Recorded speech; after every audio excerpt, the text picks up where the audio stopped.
And we are back now for the final segment of our Candidates Forum from the Fox Box on the campus of St. Anselm College in New Hampshire. Let's turn to the campaign and the way it is being waged. Mitt Romney has run negative ads against Mike Huckabee in Iowa and now John McCain in New Hampshire. Let's see some of his greatest hits. McCain opposes repeal of the death tax and voted against the Bush tax cuts twice. McCain pushed to let every illegal immigrant stay here permanently, even voted to allow illegals to collect Social Security. Mike Huckabee, soft on government spending. He grew a $6 billion government into a $16 billion government, backed in-state tuition benefits for illegals, and granted 1,033 pardons and commutations, including 12 murderers. His foreign policy? Ludicrous, says Condoleezza Rice. Senator McCain, back in 1988, Bob Dole famously said to George Bush, "Stop lying about my record." Didn't do him a lot of good. No, it didn't. But I want to ask you, is Mitt Romney lying about your record? Look, these are attack ads. I don't think they work. But I'm running a positive campaign. I wish you'd have shown one of mine. It's worth millions. Please, would you put one of his on? Please do.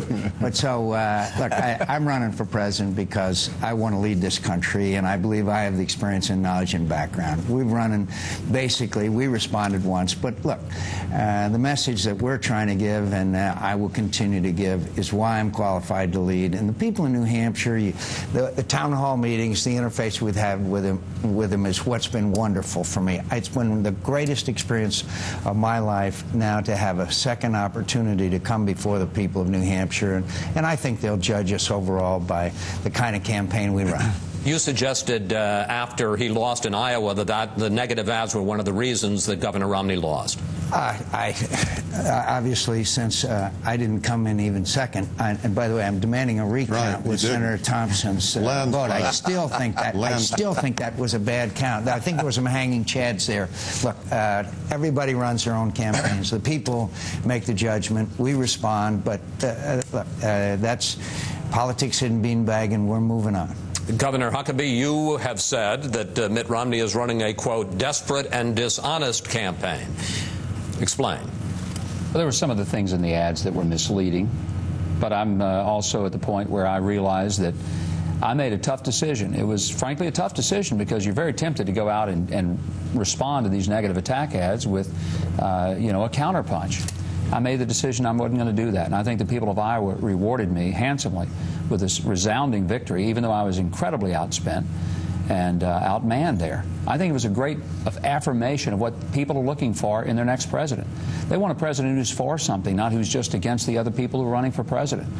And I really believe the decision I made was part of the reason that we won and won decisively, and I think it's one of the reasons we're going to continue to win in this country, because people are looking for a positive president who leads not so much horizontally, left, right, liberal, conservative, Democrat, Republican, but vertically, up, not down. And I'm absolutely convinced that if we could change the tone and the tenor of the political discourse in this country and make it where it is more civil, that it would dramatically change the way we govern as well as the way we get to those offices. Governor Romney, why do your ads seem to spend so much time attacking your opponents rather than laying out a positive agenda of your own? Well, actually, as you know, and as the people of both New Hampshire and Iowa know, I have spent a lot of money on ads over an entire year, overwhelmingly focused on my positions and what I believe we ought to do for the country. So my message has been very positive, and it's propelled me from a virtual unknown to being well-known and pretty well respected in these two states. But hats off to Mike for winning in Iowa. Did a terrific job there. I do think that there's a difference between an attack ad, where people go after somebody based on their character, and describing someone's record. If people think their record or their positions is an attack ad, that's a strange thing. In both cases, we verified the facts, we got information from respective journals and so forth to put down the record, and then let people compare the differences. Of course, I focused on places where there are differences, but issues are important. And describing differences on issues like on illegal immigration or on commutations and pardons, I think it's important. Now, I should note that some of the ads that have come back, or some of the words that have come back, have been very different than just talking about issues. Senator McCain's ad was pretty tough. Actually, I thought Mike's chairman was a little tougher. He said he wanted to kick my teeth in, and I only commented that, well, don't touch my hair. That's all I said. Governor Huckabee, are you persuaded by Governor Romney's argument? Just keep Ed back. Remember Almost Persuaded? Yeah, that's right. I remember the hymn quite well. Almost Persuaded, though, Chuck Fred. Norris? Yeah, Chuck Norris is standing outside right now. If John Wayne was here, I'd have him beat him up. That's right. I'm not totally persuaded, because if you tell a half-truth as if it is the full truth, then it can become an untruth. And if you talk about commutations and say, okay, there's commutations, but you don't tell the whole story. I had 8,700 applications on my desk. 8,700, denied 90% of them. Some of them that I did were things like an 18-year-old with a hot check conviction who at age 35 couldn't get a job without a pardon. Every state has different laws as it relates to that.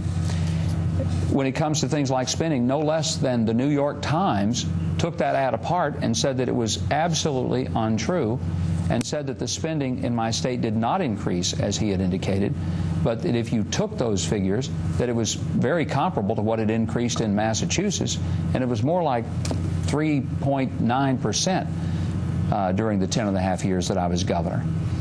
It's easy to take other people's records and to twist and to turn and to make them sound somewhat ominous, but one thing I do know is that the people of my state apparently liked the way I governed, because they not only kept re-electing me, and I think that's significant when you're a Republican in a state where 90% of the elected officials are Democrat, but when I left office with a surplus and with better schools, better roads, better health care, better natural resources, and a better job market, I know this, my approval ratings were still some of the highest of any elected official in my state. Governor Romney, you said today that you felt that you have been hurt by the tag of flip-flopper, that in some people's minds it has stuck. And when we talked earlier today, you said that, in fact, you think that your record as a flip-flopper pales in comparison to some of the other people up here at the table. What I'd say is I'm certainly not the only person at this table that's changed their mind on a position. And I certainly would far be in favor of a person who has the willingness to say I was wrong and change their position and become right than someone who's so stubborn as to say they're not going to change their position. So have I changed my position ever on an issue? Absolutely. I've told people time and again that I was wrong when it came to the issue of abortion. And I became pro-life. And that was several years ago. I explained why it was. And I'm not going to apologize for that. But I do think that in the political world, I understand that people are characterizing one another, poke fun at you for different things, and that's part of the political process. I'm not going to whine about that. But I want to make sure that people understand what my record is and that it doesn't get twisted and turned, just as Governor Huckabee doesn't want his record twisted and turned. We checked very carefully on the facts that we proposed. As he indicates, he gave out 1,033 pardons. I gave out no pardons. He gave out 12 pardons to convicted murderers. I gave out none. That's a difference. Now he says, gosh, you got to tell the rest of the story. Well, you know, I got a 30-second ad. I can't tell a lot of the story other than to point out that there are some differences. Mayor Giuliani, you have been hurt, your campaign has, by ethics issues in recent weeks. Your former Police Commissioner Bernie Kerik has been indicted on corruption charges. There have been stories about your visiting your then girlfriend when you were still married. Do you have too much baggage to lead the Republican Party? Both of those issues, I think, have been answered. The second one was answered in the New York Times on page 37. The New York Times pointed out that all of those expenses were paid for by the police department. They were all appropriate. I'm glad they were answered, and answered appropriately. I wish they hadn't been on page 37. And with regard to Bernie Kerik, I explained it was a mistake. I should have cleared him more carefully 3 years ago when I recommended him to the president. That was my mistake. But I've also appointed thousands of people. It has to be that I mostly make the right judgment about people because of the results that I've gotten. As a United States Attorney, results against organized crime. As a mayor, results against crime, bringing down welfare, increasing the economy of the city, turning the city into a place that was a place of great hope when it had been a place of hopelessness. Look, all of us have pros and cons on our record. What America is looking for is not a perfect person. America is looking for a leader, someone who can give the United States hope, someone that can give the United States optimism, someone that can return to our people more of a sense of their ability to take control of their lives by making more choices about their children, making more choices about their health care. That's how we energize the spirit of America. Every single candidate, you go through every single record here, every single candidate, you're going to find that they have at certain points made mistakes along the way. If they haven't, they've probably never done anything. In my case, I've done a lot of things. I've made my share of mistakes. When I do, I own up to them, I learn from them, and I don't make them again.